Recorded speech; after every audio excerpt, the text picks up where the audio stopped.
Toi. Ouais, mais surtout toi. Bon courage à toi parce que t'es fatiguée. Je te remercie, la belle. Merci. Prends soin de toi. T'as l'air frigorifiée là. Il fait pas chaud. Elle a toujours un petit mot pour eux. Ses habitués en quelque sorte. Anou a 28 ans. Elle fait la manche depuis près de 10 ans. Dans une autre vie, Anou a été vendeuse. Elle a même travaillé ici, place Saint-Marc, à Rouen. Ça y est. Ça, c'est un monsieur qui fait les invendus. Comme moi. Et comme en ce moment ici qu'on galère, qu'on a plus trop le temps d'y aller, bah, il me ramène des choses pour les loups. Bah ouais, bah c'est cool. Les invendus, c'est toutes les poubelles que les magasins jettent. C'est tout ce qu'on mange. Là, alors là, t'as tout ce qu'il faut. Et il arrive des fois qu'on trouve c'est des conteneurs grands comme ça, des conteneurs moitié pleins de viande. C'est impressionnant tout ce qui est jeté, c'est vraiment impressionnant. Et nos loups mangent de la viande et des légumes. Hein, les boulettes? Bah ouais. Le dimanche, quand la jeune femme discute avec les commerçants, les gens qui viennent faire leur marché, elle se sent moins oubliée. Anou a 4 chiens au total. Et ça ne laisse pas indifférent certains passants, comme Claudine. La retraitée souhaite donner des couvertures. On en stocke pas mal, mais ça prend l'humidité. Parce que comme on la reste dans le placard, c'est bien que tu en profites. Je te remercie, bah, c'est Je gentil. l'amènerai dimanche. Je te remercie. Surtout, voilà. Hein. Vous êtes devenus presque amis? Oui, bah, On dit bonjour, ouais. bonjour, oui, bah oui. Puis on se parle, on sourit, on se parle, ça fait du bien, les gens se parlent plus Il faut aujourd'hui. bien causer. Hein. C'est vrai, hein. Ça nous fait du bien. Bah, Bah ouais. oui, Puis on est faut pas content, puis quand on se voit pas, on se manque. Les gens ils sont un peu récalcitrants au début, puis finalement ils voient que les chiens sont cool, que nous on les respecte, qu'on n'est pas là bourré ou je sais pas quoi, on met pas le bazar. Et au fur et à mesure, ouais, ils acceptent. Comment t'es arrivé à la rue? J'ai quitté toute ma vie parce que ça se passait très mal avec la personne avec qui j'étais. Du coup, j'ai lâché l'appartement. Je continue à travailler en vivant dans ma bagnole.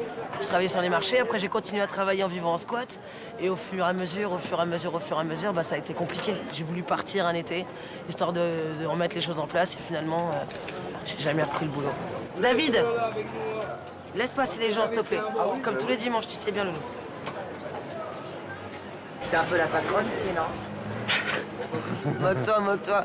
Ah non, mais sinon, après, regarde, le bar, il me laisse me poser là. Les gens, si tu respectes pas les gens, ils te respectent pas. Donc, il faut faire attention.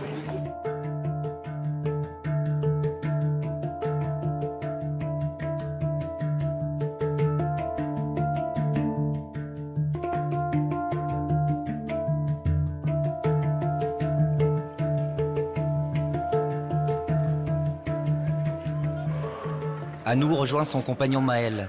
Elle est en couple avec lui depuis 6 ans. Pendant qu'elle est en ville, lui reste avec les autres chiens au campement, à quelques encablures du centre-ville. Au total, 11 toutous. Tibé, elle a pas mangé sa gamelle hier. Ça fait 3 jours qu'elle a pas mangé. Actuellement, ils sont 4 à se partager les lieux, sur cette ancienne carrière. Il y a Tom qui est derrière, il a mis sa tente là-bas, il arrive. À sa gueule du matin. Comme dit Tom, ici c'est comme un appart, sauf qu'il manque des murs. Il y a la cuisine là, le feu là c'est notre réserve de bois. Comme ça nous permet de garder le bois au sec. Et puis derrière, il y a les tentes, et même des toilettes sèches. Vous êtes tolérés, j'ai l'impression. Ouais, c'est ça. C'est ça. On sait que les pouvoirs publics savent que Ils vous savent êtes qu'on là. est là, et pour ça, on les gars, je les en remercie quand même. Ils préfèrent en plus nous avoir là qu'en ville, à squatter une baraque vide ou à squatter en centre-ville, tout simplement, quoi. À dormir devant un magasin, ils préfèrent nous avoir là. Peut-être une façon de pas montrer qu'on est vieux, de pas nous rendre visibles, ou je sais pas. Pour moi, c'est pas une vie d'être dehors, quoi. Moi, avant, j'avais un travail, j'avais ma pio, j'avais mon salaire, je profitais de la vie, et puis voilà, quoi, j'étais bien. Et tu veux revenir à cette vie-là? Oui, absolument. Oui. Pour moi, c'est important. Personne peut aimer ça, je sais pas. Voilà, les gens qui nous donnent des sous, les 3/4, ils galèrent déjà. Et toi, t'es obligé de demander à des gens qui galèrent. Non, c'est pas... Non. Mais Bah. vous n'avez pas envie de retourner dans des appartements, c'est ça? Voilà, c'est juste être enfermé, tu vois, le système appartement, métro, boulot, dodo. Juste ça. Après, être traître, travailler dans une ferme, travailler...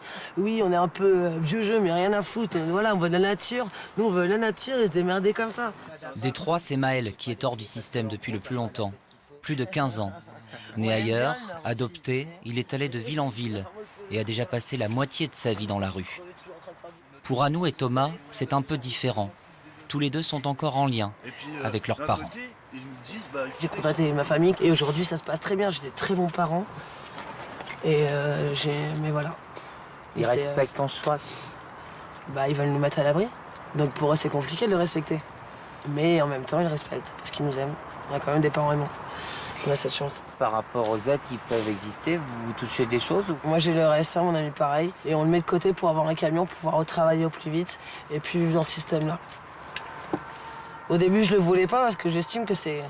J'ai toujours travaillé et avoir de l'argent sans rien faire, sur le coup je me disais mais c'est... Et puis finalement si c'est pour s'en sortir et faire quelque chose de bien, autant le prendre. Après 2 ans passés ici, le couple va bientôt quitter le campement. Ils retourneront peut-être à Grenoble, où ils ont déjà été, ou alors en Allemagne. Ils ont des projets, comme créer un refuge où tous les chiens abandonnés se retrouveraient. Ils ont des rêves et souhaitent les réaliser. Un destin qu'Anou a même décidé de graver dans sa peau. Un trait sur le passé, on va dire. Et un mariage avec le futur, quoi. Essayer d'oublier toute la merde et la laisser derrière. Pour avancer.